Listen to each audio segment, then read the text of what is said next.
Welcome to Fireside Nets with Spen and Nick, brought to you by Empire Sports Media, episode 128. And the Brooklyn Nets have their second win of the young 2022-23 season, 116-109 over the Indiana Pacers.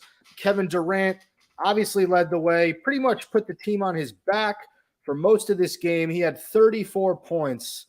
I'm about to get the box score in front of me. I know he had 34 points. He had 7 assists and 9 rebounds in 39 minutes. Kyrie Irving, we'll talk about Kyrie at the end of the episode in regards to him being in the headlines recently. He put up 28 points, 6 rebounds, 6 assists, 4 steals for Kyrie.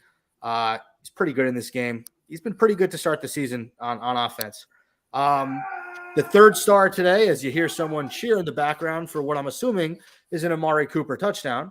Our third star of the game was Nick Claxton. Our offense went stagnant in that third. We'll get into the game in a second. I just want to give you guys the overall stats. But Claxton really did a great job of holding us steady with a 4-point lead in that third quarter. He had a few big dunks. He finished the game with 19 points, 9 rebounds. I think he officially passed Aaron Gordon, too, for most dunks in the league.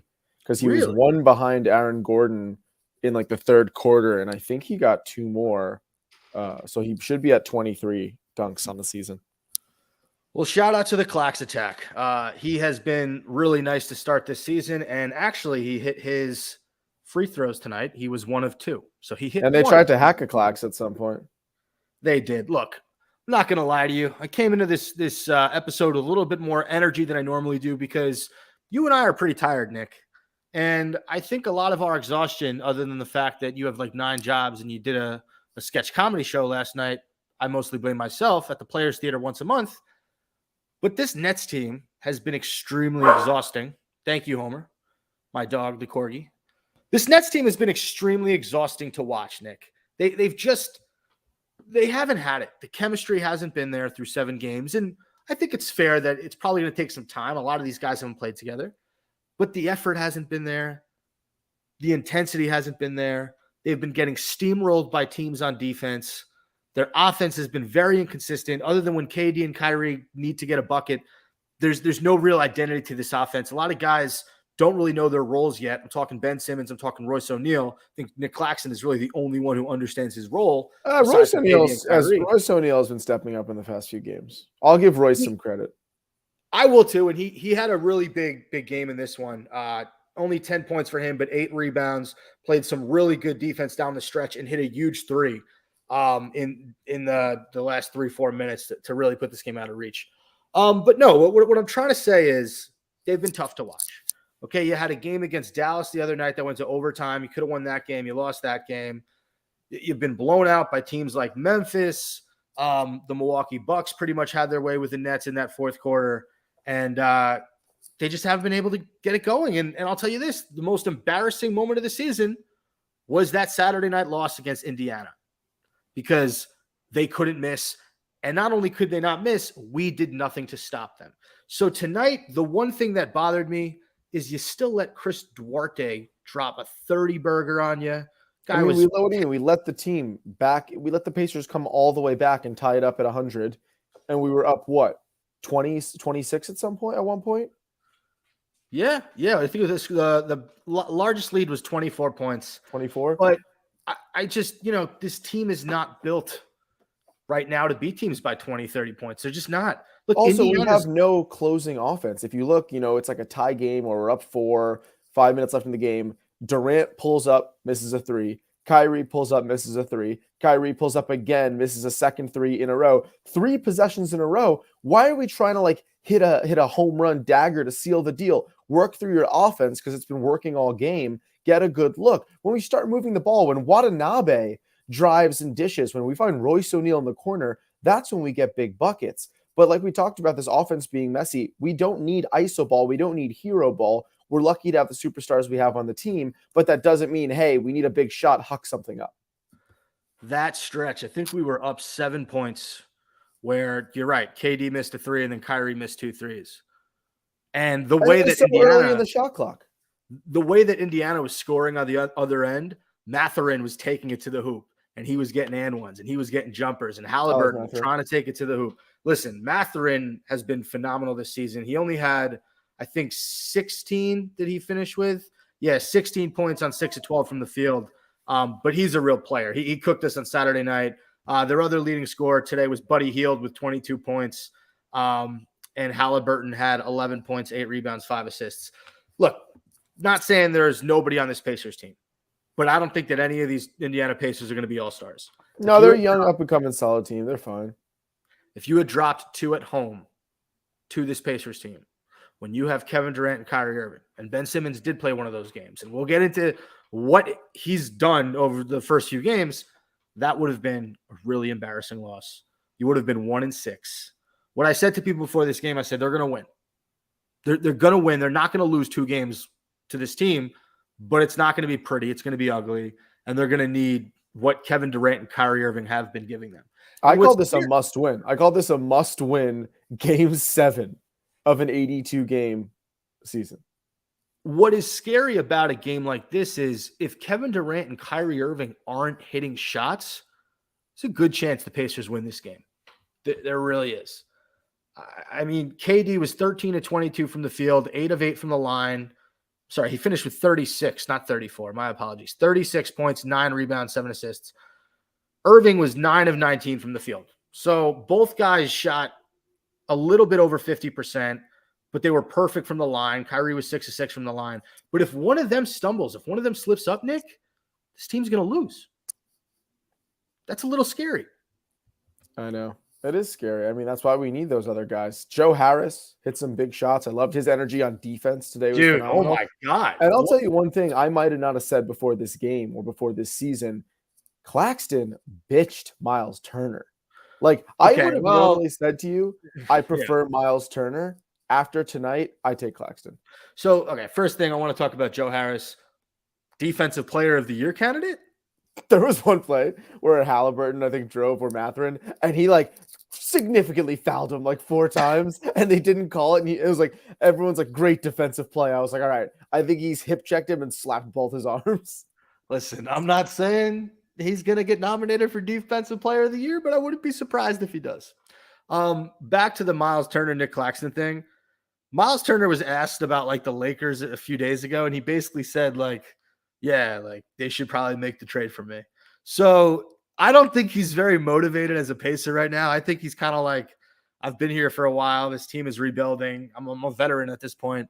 Put me on a team with LeBron. So I don't think he was the most motivated to play well in this game. That's fine, but Claxton 19-9 crushed his 7-5, his energy, everything. So that may be true, but I'm a firm believer. If you love the game of basketball, no matter whether you want to trade or not, you're giving every game your all. And Claxton was a better all-around basketball player than Miles Turner was tonight. Yeah, you're absolutely Buzzcut right. Claxton, man. Buzzcut Claxton is a force. How are we on the rebounding battle? Overall? Yeah. How many did we beat them? We out-rebounded them by 1, 39-38 against the Pacers, but they out-rebounded us 10-6 offensively. So that's another thing I want to point out. Sean Marks, please go get one more big. Please. Because you can't just depend on Nick Claxton to rebound the ball every single time and nobody else has to rebound. I mean, you're lucky KD gave you what? I said 9. He gave you 9 rebounds tonight for Kevin Durant. Royce and gave what we you don't 8. need it. What we don't want is Day'Ron being the first guy off the bench. I love Day'Ron, but I saw him coming off in that first quarter and I was like, really? That's our first guy? I didn't love that. Yeah, no, I agree with you. And it's a little weird because, they interviewed Dwight Howard recently. He basically said, yeah, I talked to the Nets. I approached them and they want a big guy who can shoot. And he's like, that's really weird because last year they had Blake Griffin and LaMarcus Aldridge. And the year before that, they had Jeff Green. And it's like, they've tried that. Didn't work. Maybe they should try me as a backup center. I think Dwight would be a great fit here. Yeah, but for some reason, Sean doesn't want him. Boogie's still out there. DeMarcus Cousins does not have a team. I've said it numerous times. I would welcome DeMarcus Cousins past his prime minutes over a young, raw Day'Ron Sharpe who, let's face it, he's just not ready for this role on a playoff team. Agreed.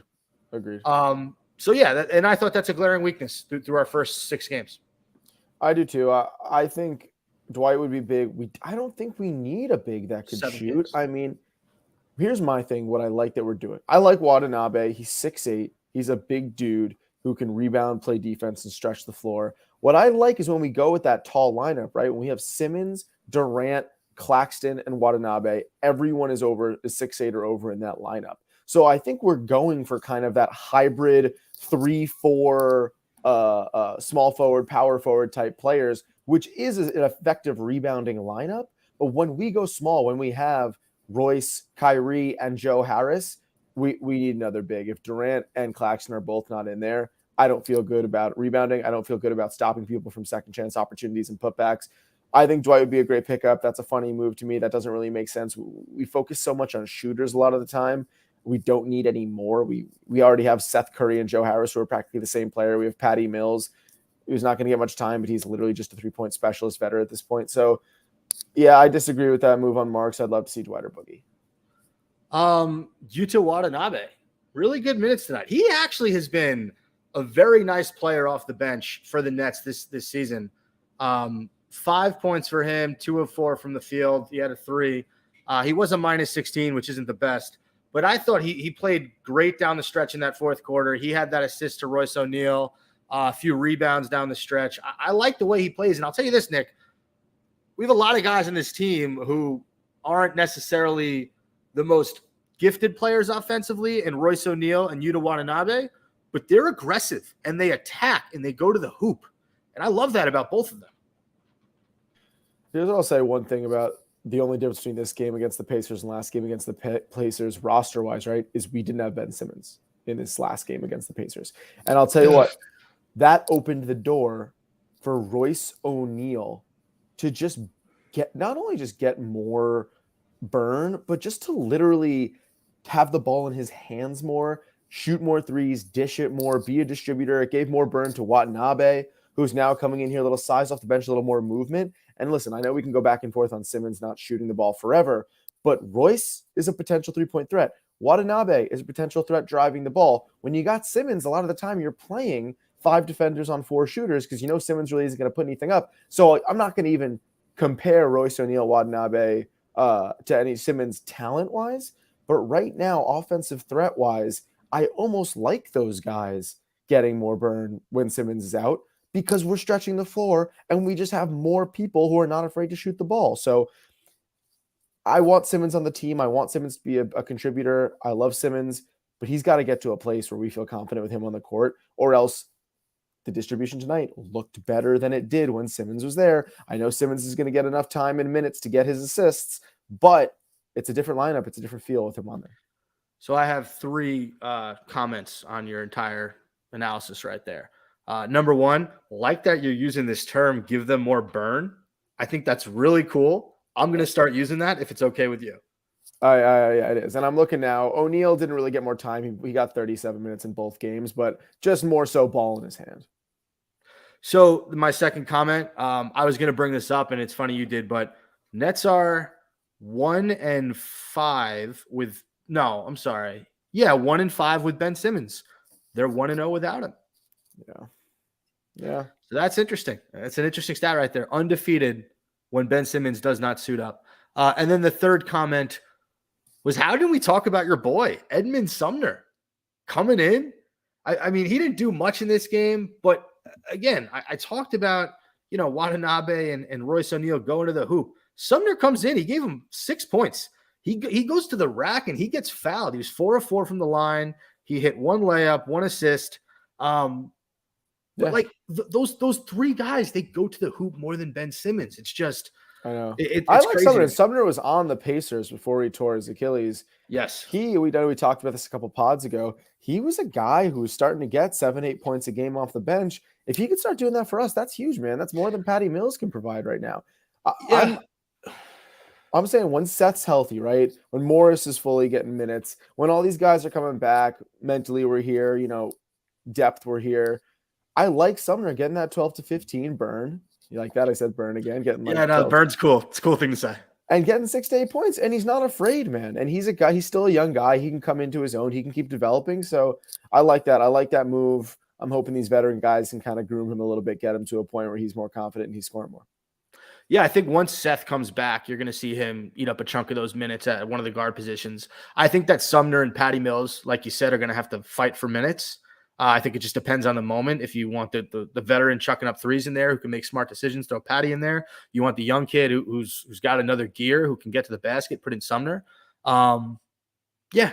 And then the final thing I'll say about this game, what did you think of the fight anti-Semitism shirts in the front row? Listen, I know I appreciate that. I know you and I are both Jewish, and the past couple, I guess not couple weeks, but week or so, has been a little frustrating as a Nets fan wanting to support Kyrie because he, like you said, has been an offensive juggernaut. He's been crushing it. But then again, some controversial decisions, some things he said, that tweet that he has since taken down after Joe Tsai and the entire world told him to do it, which he didn't want to do. But I appreciate the fight anti-Semitism, bro. I mean, that's something we should all believe in and we should all get behind. That should be a universal belief. So listen, I'm going to still stand by Kyrie being more ignorant than anti-Semitic. I'm hoping he just didn't really know what he was talking about. I'm hoping he didn't look into it, do his research, and he probably feels pretty dumb right now, as he did when he claimed the earth was flat. So I'm going to give him the benefit of the doubt because not a lot of people are educated on the whole history of that film and the people it promotes. So, yeah, very well said by you. Like you said, we are Jewish. I've put out a few tweets recently regarding my opinion on this. You want to check it out, go to Fireside Twitter. Shout out to the BK Glue guys, the Athletics Brooklyn Nets podcast. They did the service of reading the book that the documentary is based on and then watching the documentary. Good on them because they, gave me a perspective. I listened to their last podcast. Check it out. It's a very anti-Semitic documentary. It's a very anti-Semitic book. Hitler's quoted in the documentary. And it's not in a very negative light. So, yeah. But what's Hitler saying? Is it like something bad about the Jews, or is he just talking about like his diet or something? It was something about the Jews normally. Those are Got it. Okay. Quotes from Hitler that stick out. No, it's disgusting. It's, and I was very disappointed in Kyrie for that post. That's just how I felt. I'm not going to apologize for it. But I don't want to talk about it too much. It sucked. It sucked to see. It was a shitty time. And you saw a lot of people, I don't know if they listened to the show, but came out and commented on a few of our posts, basically pushing back and defending Kyrie and basically telling me that I was wrong. So just very sad to see that. Disheartening. Sorry. Yeah. Don't get very serious on the show a lot, but it's a topic that's very close to us. And I will say a person, what am I trying to say here? Hate against one group of people. It doesn't have anything to do with hatred and bigotry towards another group of people. Racism, anti-Semitic, they're all acts of hatred and discrimination, but they're much different. And to try to say, well, you went through this, but we went through that, it's not black and white like that. It's a very, very, very. I see what you did there. No. It's just, it's a million colors. It's like a spectrum of discrimination. And until we as a society can understand that and respect, one group's trials and tribulations and discrimination they go through versus another group, then we'll be in a much better place. But until then, this was just sad to see. I give the guys credit for wearing the anti-Semitism shirts. That would be Semitism. Jesus. I am thankful for those guys. I just read that they went back and forth with Kyrie Irving. I don't know if this is true or not, but basically they said, here we go. Aaron Jungris was one of the guys. He had a fight anti-Semitism shirt on. And he said that we told him, Kyrie, we love him anyway, even though we know he hates us. He said Irving told the 8 fans in those shirts that he appreciates them, but he said it sarcastically. Weird. Take that how you will. All right. Well, good stuff. Important stuff. But I want to say something about this basketball team. Aren't you excited for when Seth Curry comes back and we can have a lineup of Kyrie Irving, Seth Curry, Joe Harris, KD, and Claxton with a little smaller lineup, but that has to be one of the best shooting lineups in the league if Kyrie, Seth, Joe, and KD are all healthy. Can't defend, can't rebound. I don't care. We won't miss. Yeah, I We'll know you don't outscore. care. It will be like the Warriors when they won, like 2015, where they just outscored everyone, but it was like 160 to 130. Really quick, we're going to go through the other games. Actually, normally we'd go all the way back to the first game that we didn't cover from last episode. So that was Milwaukee versus Brooklyn. But we're just going to go from each game before this game. So we'll start with Pacers and Nets on Saturday, 125-116. Nick, give me one word to describe this game. Unwatchable. Pathetic. Okay, that covers that. We go Nets versus Mavericks. Mavericks won in overtime, 129-125. What was your takeaway? One word from this game. Let's think really hard about this. Disappointing. Okay, you ready for my word? Yeah. Luka. Okay, it's a name, but I guess It's a word. Okay, and then finally, Nets versus Bucks. Bucks beat the Nets 110-99. They put up 32 points to the Nets 23 points in the fourth quarter. Giannis Antetokounmpo had 43 points, 14 rebounds. He just loves to beat the crap out of the Nets. One word to describe this game, Nick. half. We played a great first half and then forgot how to play in the second half. We played one half of basketball. All right, you ready for my word? Half-assed. Yo, easy with the language. My word is expected. This team is not going to beat teams like Milwaukee yet. They're just not. Guys like Giannis and Drew, who have been playing together. Lopez has been there. He's a champion. You insert a dirty birdie like Grayson Allen to come in and trip guys. You still have Bobby, the muscle man Portis on that team. It was expected that we would lose that game. Nets right now are 2-5. Our 2 wins are against the Pacers and the Raptors. What are the next few games coming up, Nick? We have the Bulls tomorrow, actually, and that is home. Next 2 games, we got the Bulls tomorrow. That's Tuesday, the November 1st at 7:30. We're at the Wizards Friday, November 4th at 7.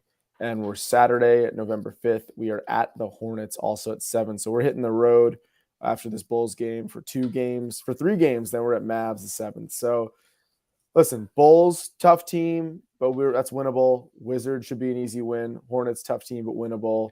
And then hopefully we can get some redemption on those Mavs. And then Wednesday, November 9th, Nets, Knicks. That's going to be a big game, Nick. Yeah, I think that the Nets have a real opportunity here with these next few games to basically, they can get close to 500. I think these next 4 games, Chicago, Washington, Charlotte, all winnable. You saw them go to overtime against Dallas on the second half of a back-to-back. And then, like you said, you have New York on the 9th. So you can get to maybe, I don't know, was that 1, 2, 3, 4, 5 games. Let's say you take 3 out of 2. So then you're what? You're 5-8. Nah, I think you could take 4-1. So what's 4 would be 6-6, right? I think the Nets can get to 6-6. I got faith. But I'll tell you this. Defense, Swiss cheese. Offense gets stagnant. Simmons has to be more aggressive. Nobody knows if he's the same athlete. Very, very scary that he hasn't been moving the way you want a guy to be moving. Is he coming off of back surgery? Yes. Obviously, that's going to limit you physically. But if he's not being his aggressive self and he's not there athletically, I mean, are we doing him a disservice? Like I saw this on Twitter. I don't want to steal whose ever comment this was. So I'm not taking credit for it. I'm giving someone else credit. We were so quick to put Simmons back in the lineup and play him. But Seth and Joe Harris, we were very cautious about. Why is that? I don't know. You don't know. You're not a medical guy. All right. It's getting late. Me and Nick are exhausted. Like I said, we're tired of this team. We're tired of the bullshit. I am not going to apologize for talking about the anti-Semitic stuff. It's near and dear to our hearts. And, you have a choice with this kind of stuff. You either shy away from it and you ignore it or you face it head on. And I think throughout the 2 years of me and Nick doing this podcast, when it comes to controversy, when it comes to racial issues, when it comes to any topic that is a little bit uncomfortable, I think me and Nick have been able to approach it and give our opinions on it. We're not scared about how we think or what we believe in. So I just want to put that out there. Nick, anything to add? Amen. No. Amen. All right. At the end of the day, we all root for the Nets. We love all the Nets players, even if they disappoint us sometimes. Love's a strong word. We watch them. But we're here to root this team on. We're 2-5 right now. There's a chance we can start to build this chemistry. The Nets did have a players only meeting. I'm heard it went well. From what I've heard, it went well. So that does it for this week's episode of Fireside Nets, brought to you by Empire Sports Media. I'm Spen. He's my brother, co-host, and one of the best friends I've ever had to this day, Nick. And that's not just because we're blood related. Thank you for listening to another edition of one of the best Nets podcasts in the entire fucking world. Nick, take it away.